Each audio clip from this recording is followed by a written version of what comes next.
Hi, it's Marla from Narrate. In this week's message, Adam speaks about how to hedge against comparison. Are we viewing money and possessions as gifts from God? And how are we stewarding those gifts? Enjoy the message as we wrap up the Comparison Trap series. So this morning what we're going to do is we're going to wrap up this conversation that we started eons ago. Doesn't it feel like it was like 40 years ago? Sorry for all the start, stop. We're not going to do that again until February, I promise. But we are going to finish up this series called Comparison Trap because next week we want to start a whole brand new conversation called God Has a Name. I'm excited for that. We're going to spend a bunch of time on a particular place where God, for the very first time in the biblical narrative, was asked his name, and he gives his name, and then he kind of unpacks what his name is all about. So that'll launch us into November starting next week. But this morning, to be honest with you, I think I'm more excited about this morning's content than I have any other bit of the series, in some part because I'm plagiarizing a lot less this morning, and in some part because I think there's this one thing. And listen, I'm type A, and I'm thinking right now about the series that we'll do next April, so I'm always kind of thinking ahead about this stuff. But this week was one of those rare moments for me where there was this realization that there's this one thing, and it wasn't really my intention to talk specifically about this one thing, but I think there's this one thing that when we do it, we can really effectively build a hedge around our comparison or the comparison trap. I don't think any of us is ever going to completely make it so that we never have to deal with it again. We live in a commercialized kind of consumer society. I get that. But I think there's this one thing that those of you who are already doing it probably deal with this comparison issue on a different level than those of you who aren't yet. So I'm excited to get to that. First, let me just because it's been a while, kind of get your brains in gear on this. So we started this conversation way back on September 18th, I believe. And what we noted is that comparison is at times a good thing. That sometimes you watch somebody else parent, or somebody else interact in a relationship, or someone else lead, or someone else play the guitar, or someone else do the job that you do, or send an email. And you just have this sense of like, wait a minute, I could learn from that. Like I could steal that. I could plagiarize that. Like that's me. I could actually do that. And so sometimes comparison is a very helpful thing. And yet you don't need me telling you that sometimes comparison is a trap.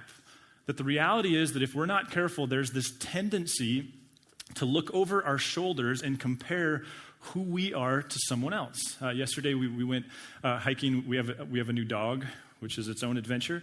But we went hiking with my friend who also has a dog. And it's like the most well-behaved dog on the planet. And I decided yesterday I will forever compare myself as a dog owner to how our dog compares to that dog. So sometimes it's healthy, sometimes it's toxic. But it's something we do. Another way to think about this would be, you probably use this phrase, like we size each other up. And it's not just junior high boys that do this, and it's not just athletes who do this, and it's not just bravado NFL players who do this. We all have a tendency to do this. Sometimes it's innocuous and funny, and sometimes it's toxic. Like, for example, I was thinking about this, and since Kate's not here, I'll pick on her. Like, if you ever tell Kate that you play the guitar, and then she asks you, what kind of guitar do you have? Let's just be clear. She's sizing you up. I've been there many and many times. If you say a Yamaha, it's done. You'll probably never see the stage. Well, you might, but probably with a different guitar. But in all seriousness, if you say one thing, like a Yamaha, she's going to go, okay. But if you say a Taylor J5, then I can't even follow it. Then suddenly it's a completely different conversation you'll have, right? And unless we can conclude she's judgmental, we all do this. You have these areas where you're a snob. You're a coffee snob. You're a beer snob. You're a decoration snob. You're a scarf snob. Whatever. You're a gun snob. You're an archery snob. We all have these areas. Church has these areas. Being at George Fox last week reminded me of there is a comparison trap in the land of church. In fact, I'm really grateful. The guy who I got to intern under at 20 years old, his name's Vern. I reference him often. Very early on, he began to warn me about, Adam, in the church world, it can become such a he didn't use the phrase comparison trap, but that's what he was saying. And especially in youth ministry world, because youth ministry tends to be driven and led by very young, very ambitious, very competitive people, largely men. We used to always joke that youth ministry conferences have lots of spiky hair and goatees. Like this is because it's this kind of, they look the part, it's very competitive, they're very ambitious. So Vern got really disgusted with that when he was doing student ministry. He did middle school ministry for 8 years and then high school for a couple before planning a church called Harvest. And he shared with me, and just kind of as a way of context for me, this story where he was going to a youth specialties conference, which back in the day, those were the conferences, and it was facial hair and spiky hair everywhere. No offense if you have either of those, but that was just the culture.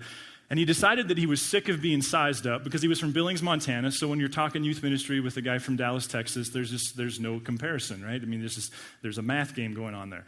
And so he decided he was sick of that, and so he decided he was going to play with his answers. And kind of mess with people a little bit. And if you know Vern, he's full of macho and competitiveness himself, so he could pull this off. And this guy who led a youth ministry, as I recall, from Dallas, who drove the car and had the wardrobe and looked the part and had the massive youth group and was definitely the alpha of the gathering, he approached Vern at one point, and he said, and this just kind of says it all, so gross.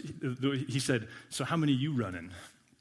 And so he asked the question, which is like, how big is your steeple? You know, like how many kids come to your youth group? That's what he said. How many are you running? And Vern decided he would just say this. He said, 1,000. And the guy's like, wait a minute. Didn't you just tell me your church is like 800 people? Yeah. And you live where? Montana. Like, don't you ride wagons to church? Like, how big is Billings? It's 100,000 people. And you run 1,000 kids on Tuesday night at middle school youth group? And he's like, yep. So then he finally asked the next question, right, is how? How do you do it, he said. And Vern had already decided he was going to say this to the next guy who asked. He said, candles. I was like, what?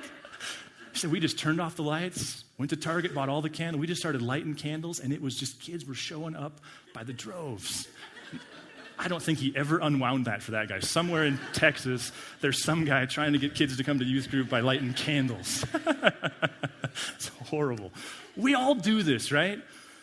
Here's what I want to accomplish this morning. I hope, and this is this kind of thing that's getting emblazoned in me in my own kind of journey, I hope what we're doing on Sunday, and especially in this series, isn't a bunch of like, do this, don't do this, do this, don't do this. If you do more of this and less of that, then God likes you more. I'm not convinced that that's the purpose of reading the scriptures, of prayer, of being the church together, of assembling like this. I hope what we're doing is gaining more insight on who God is. It doesn't seem to me that the New Testament in particular is caught up with telling us what to do so much as it's telling us who God is. And the more we get comfortable with who he is, we get comfortable with how he sees us and the way he's inviting us to relate to him. So I hope what we're doing here is not a new form of morality so much as this invitation to step deeper into the divine and understand who he is. And I want to conclude with one more story, which is fast becoming one of my very favorite stories in the entire New Testament, no hyperbole included, because it seems that in this story, Jesus touches on so many of the things, not only that we wrestle with in comparison, but this that we wrestle with in life. The story is found in Matthew 20. And if you're with us a couple weeks ago, we talked about a parable, and this is a parable, so by way of quick review, parables are stories that teachers like Jesus, he was a teacher, many of us also believe he was God, but he was also a on-the-ground teacher. He was a rabbi. This was a convention that they used. They would make stories up in order to make a point that otherwise people would fall asleep at. In general, what they would do is kind of like, we might call it historical fiction. They would take a familiar storyline and they would follow it several steps deep, and then just as his audience was starting to think like, oh yeah, we know how this ends, they would take a hard left when everybody else was convinced the story was going to go the opposite direction. In Matthew 20, Jesus does just that. And this story, I'm telling you, I love this story. For the kingdom of heaven is like, verse 1. Now, we talked about, part of the way to think about this is that what parables were designed to do was help people understand how God functions.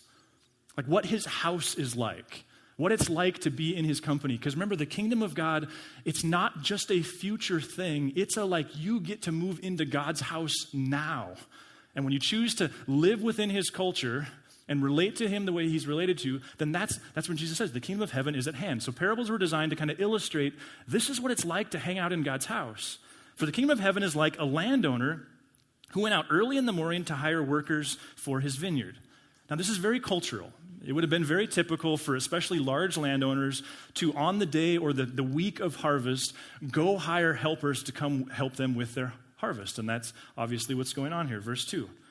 He agreed to pay them a denarius for the day and sent them into his vineyard. Now, a denarius, again, we're very typical. That was the expected level of pay for a day's work, which was a 12-hour day in this culture. Now, who are these people?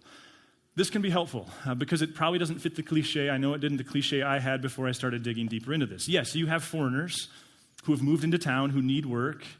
You have people probably with substance issues that have a hard time keeping a job, but they can hopefully show up this morning. You have people with some of the same stuff that all of us struggle with at different seasons of the life that they're struggling. But that's not all that you have. You also have men who owned their own plots of land, but it was a small plot of land. And so they're subsidizing their income by going to work for these large landowners on these certain days of the year. You also would have had sons who stood to inherit their father's land, but their father hadn't died yet.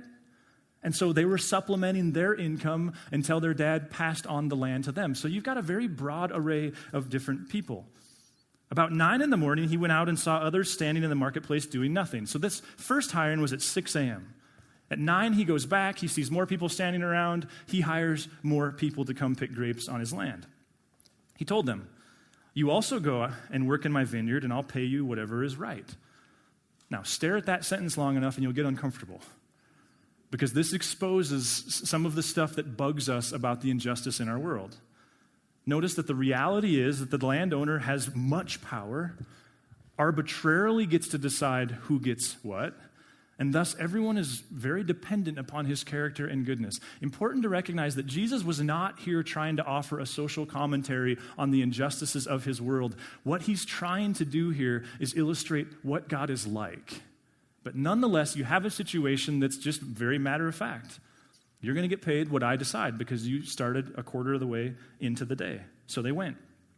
He went out again about noon and about 3 p.m. and did the same thing. Now here's where the people listening to Jesus' story would have went like, wait a minute. Did this really happen? Were there really people who went out at noon and then at 3 p.m. to hire more people to come work for them? I'm not. This is where he would have had their attention. Like, okay, so Jesus is doing something different. Verse 6, about 5 p.m, he went out and found still others standing around. He asked them, "Why have you been standing here all day doing nothing?"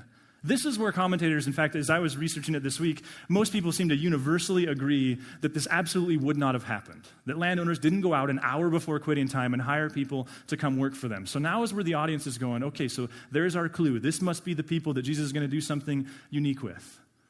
But notice the question that he asked them. Why are you standing here doing nothing? Probably what you have is a broad array of people again. Some people who were purposely not hired. They had burned bridges previously, so to speak. They had demonstrated themselves to be unreliable or lazy, the type of people they didn't want to hire. Some of them maybe just showed up. We don't necessarily know because it probably never even happened. But the point is Jesus is going, what are you doing here? And watch what they say. Because no one has hired us, they answered. He said to them, "You also go work in my vineyard." So now the audience is going, okay, the lighting's changed, the sound has changed. What in the world is Jesus going to do with this? Verse 8, when evening came, the owner of the vineyard said to his foreman, "Call the workers and pay them their wages, beginning with the last ones hired and going on to the first." Now, if you've read the Gospels before, there's something going like, wait a minute, that's a familiar phrase. He keeps going. The workers who were hired about 5 p.m, so they worked an hour, came in and each received a denarius, which is, by the way, what those who were agreed to work a 12-hour shift were hired. Now, what's going on here? Context. Let me just hit pause for just a second. This may get confusing, but see, I'm hoping I can make this clear. When you would have originally read Matthew, you wouldn't have read chapter and verse. You would have read narrative. You would have read story. The story before this story in your Bible is actually the story of what you may know or may not know as the story of the rich young ruler. You may have heard of it. This man approaches Jesus. We refer to him as the rich young ruler. This is the very end of chapter 19, right before this story. This man approaches Jesus. He says to Jesus, "Hey, what do I have to do to live in your house, to hang out with you, to be a part of your deal?" And Jesus says, "You know the commands," and he names some. Now, he doesn't name all of them. Actually, what he does is he names a few of the very typical first century Jewish commands. The guy in turn says to Jesus, "I've done all those. I've done that before. We're good." Now, what we know culturally is that guy, he is the perfect Cub Scout in first century Israel. The whole exchange there, that you don't see this unless you dig deeper into cultural context, is Jesus describes what is expected of the average first century Jewish boy. This was convention. You've got the 3.5 and you went off to college and you got your bachelor's degree and now you're married and you got your house and your 2.3 kids and you're half a dog. Like that's that guy. He's the perfect Cub Scout. He's the quintessential first century Jewish person. And Jesus is playing with convention and he says to the guy, one thing you lack, go sell everything you have, give it to the poor, then come follow me. Now we kind of go like, whoa. Jesus is foreshadowing the cross. Jesus is going, wait a minute, to hang out in my Father's house, it assumes sacrifice. It assumes that part of your relationship with God involves this selfless kind of love that ultimately comes out in the cross. And this guy goes, I'm out. Like, I love the Jewish dream spirituality, but I'm out on this whole sacrifice thing, and he leaves sad. Peter, in turn, you can go back and read this in your chair time this week. Peter, in turn, goes up to Jesus and more or less goes like, hey, Jesus, good news is we're doing all that stuff. We've given up lots of stuff for you, so we get to hang out in God's house, right? Like, we're going to be a big deal, right? Now watch what Jesus says at the very end of 19. Again, this is right before this story starts. Verse 28, Jesus said to them, truly I tell you, at the renewal of all things, like when we finally get permission to move into the house, when the Son of Man sits on his glorious throne, you who have followed me will also sit on 12 thrones, judging the 12 tribes of Israel. You'll be a big deal. You'll be important. They'll have plaques on the wall with your face on it. At verse 29, and everyone who has left houses or brothers or sisters or father or mother or wife or children or fields for my sake will receive 100 times as much and will inherit eternal life. So Jesus, he's playing along with Peter, going, yeah, Peter, you've given up a lot. You were the first one to market. You were here first. You're doing a great job. You're giving up a lot. Yep, you are right. You will be a big deal. And then watch what Jesus concludes that story with. But many who are first will be last, and many who are last will be first. And then Jesus starts into this parable. See, what is he saying to Peter here? It's a warning. This parable has a lot to do with Peter and the disciples. What he's saying to Peter is, Peter, be careful. Because we all know that you can start off into education, you can start off into medicine, you can start off into a marriage and go, my role here is to benefit you.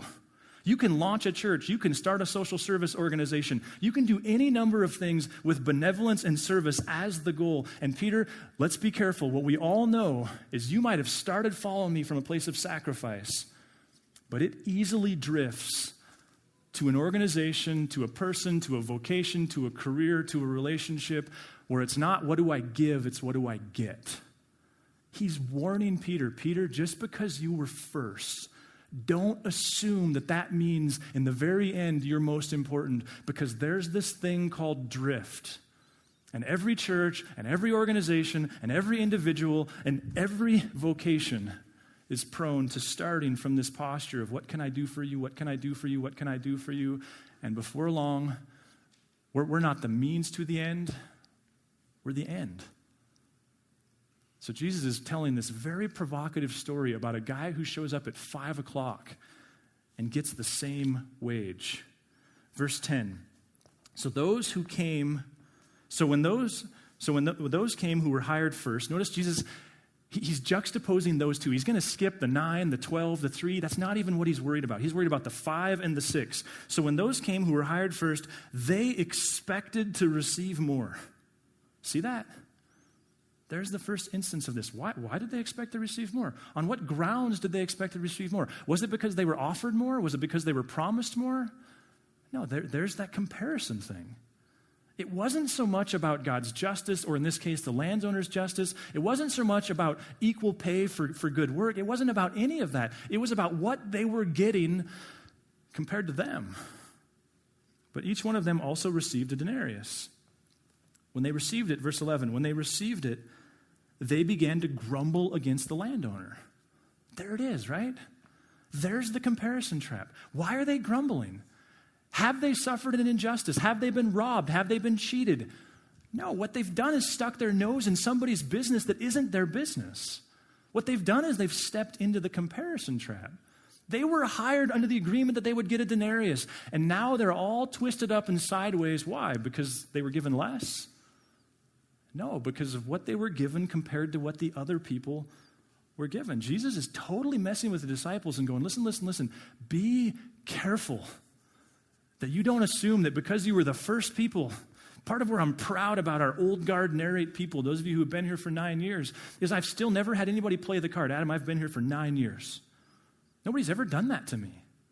No one's ever done that to us. What is that? It's people who have, I think you're not drifting. You're going, oh yeah, the point of this is we're here to serve people. Jesus keeps going.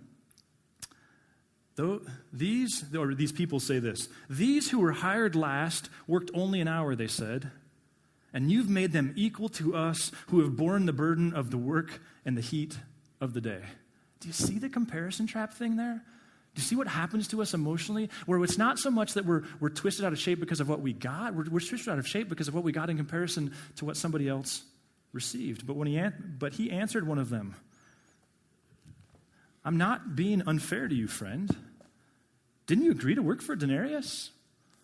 He's just calling spades spades. Like, wait a minute. What about this has been unfair? Oh, I see it's unfair because you're looking over the fence and comparing what you got to what they got. That's what's unfair. Take your pay and go.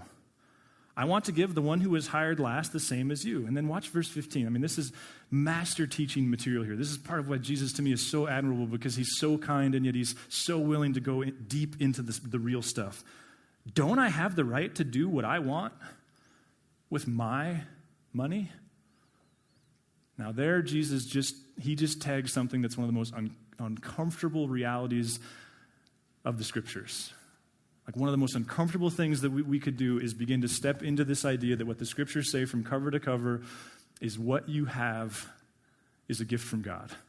And we go, wait a minute, but I can't just sit on my couch and receive it. Exactly. They've been working since 6 o'clock. That's the tension here.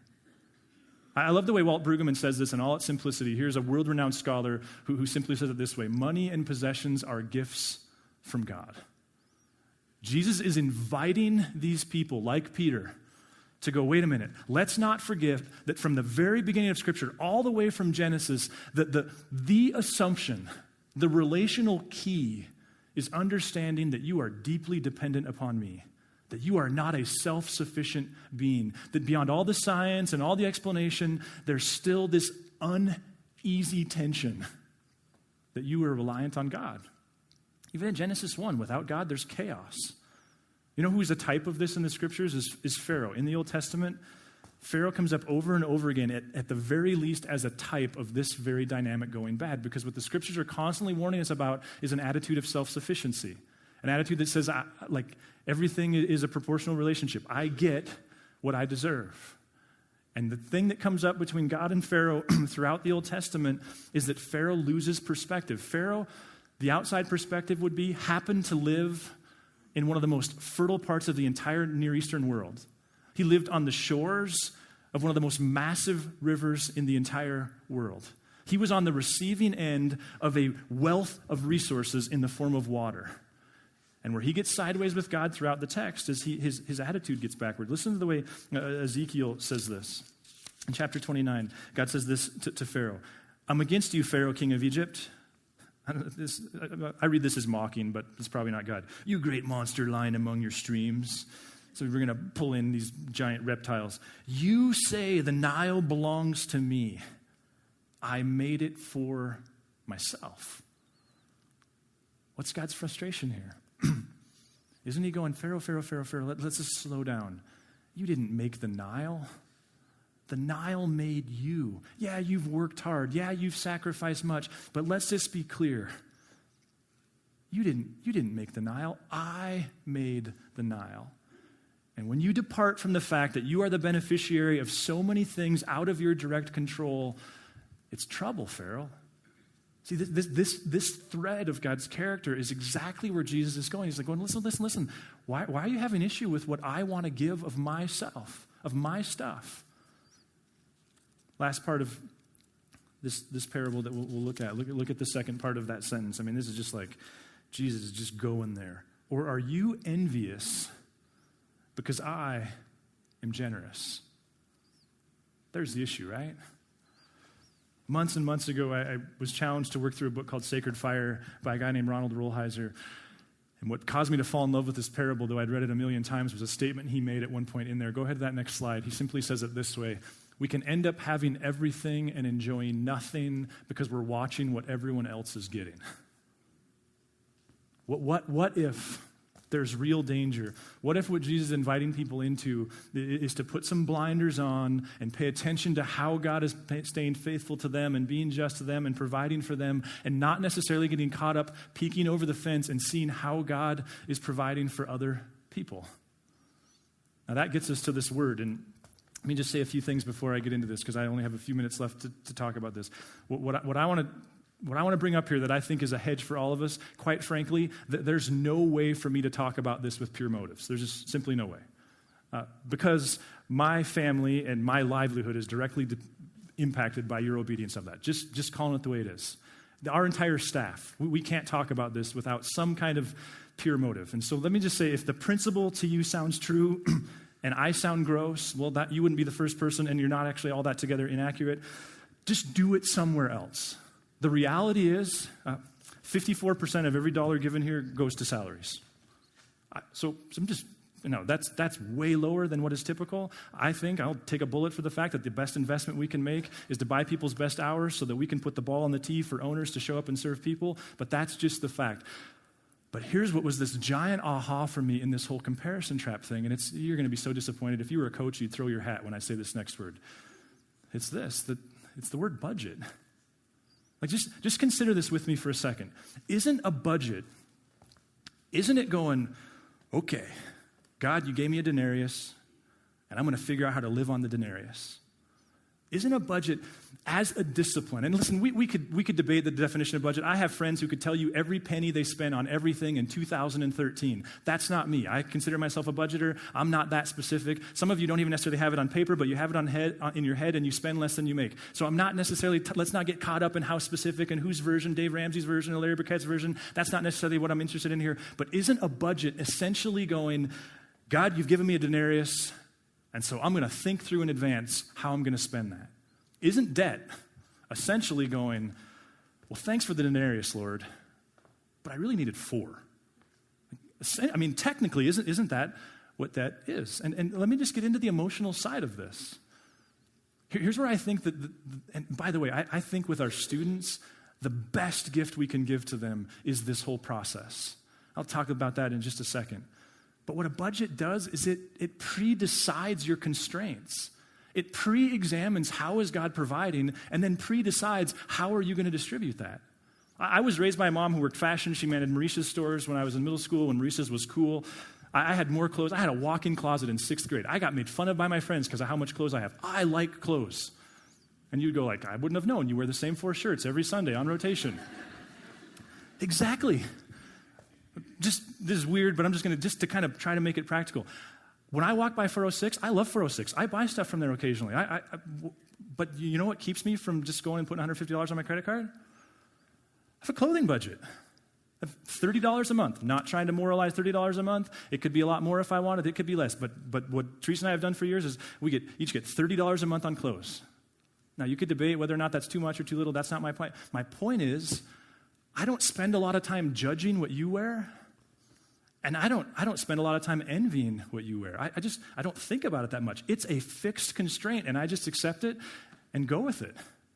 I don't either envy or judge what you drive. I just don't. Like when I see someone in a 2017 Suburban, I don't care. I don't judge that. And I also don't envy it. Why?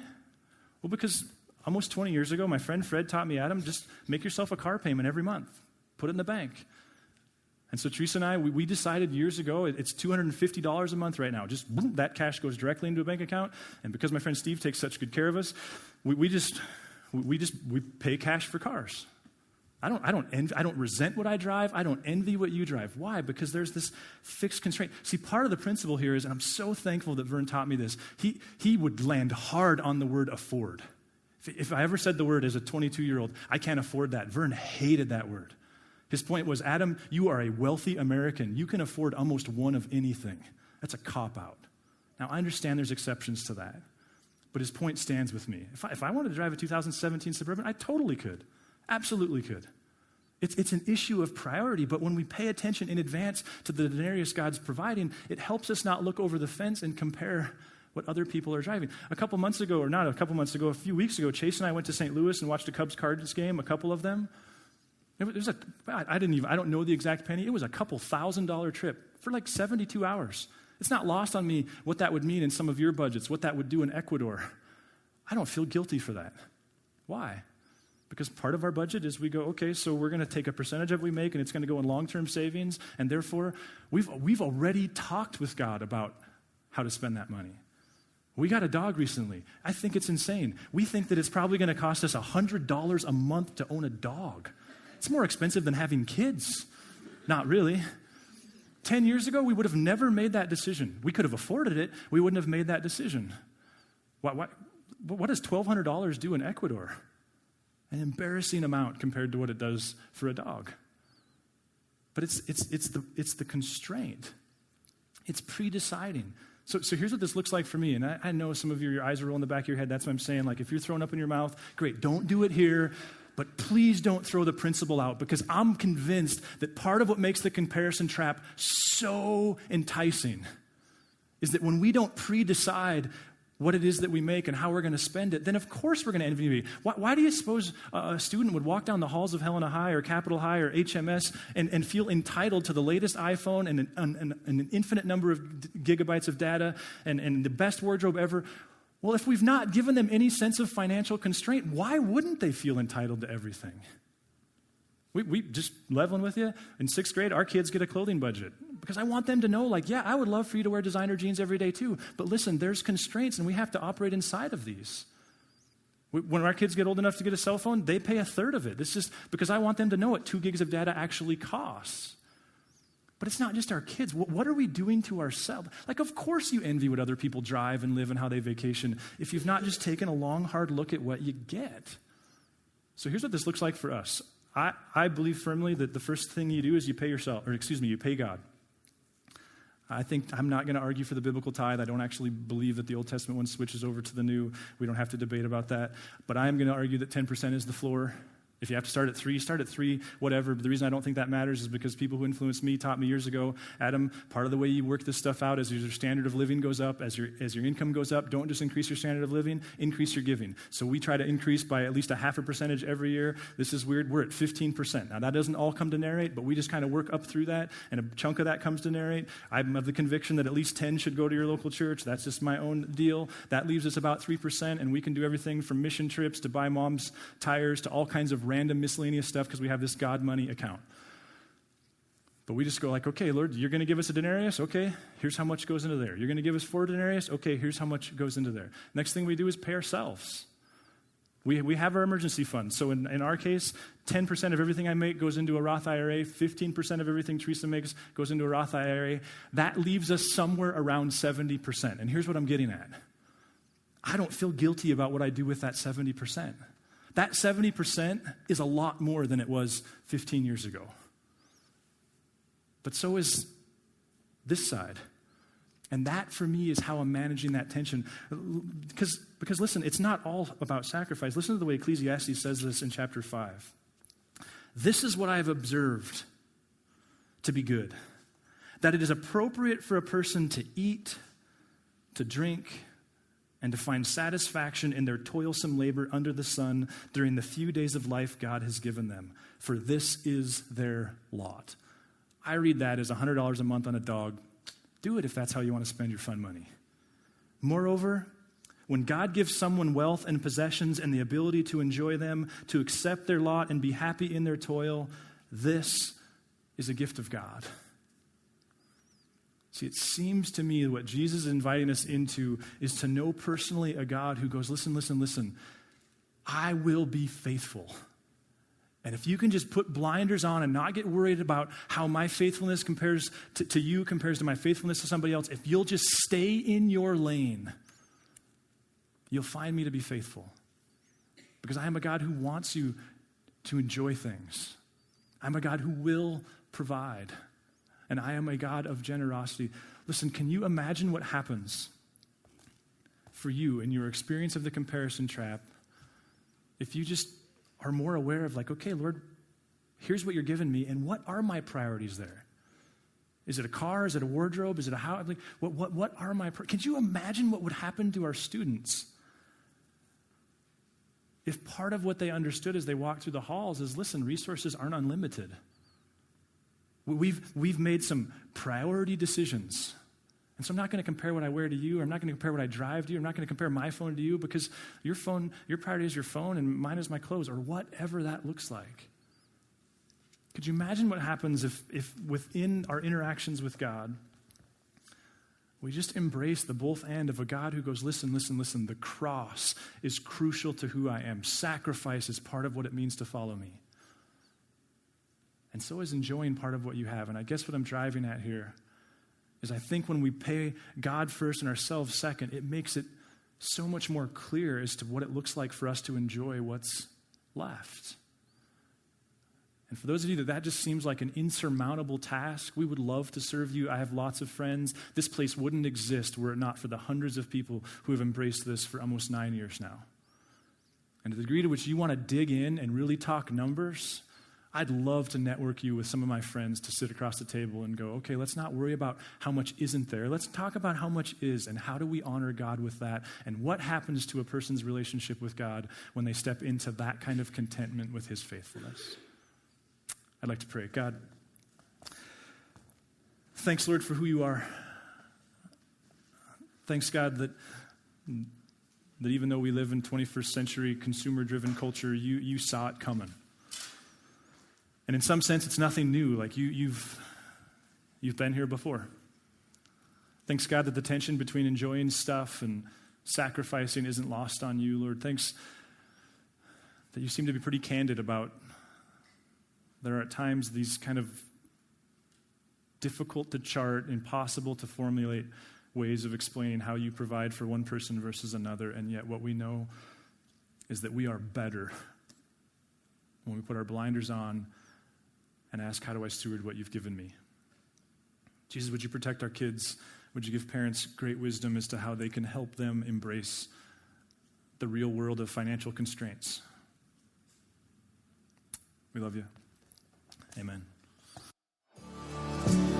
If you would like to engage further with Narrate Church, you can find contact information online, www.narratechurch.org. We would love to hear from you.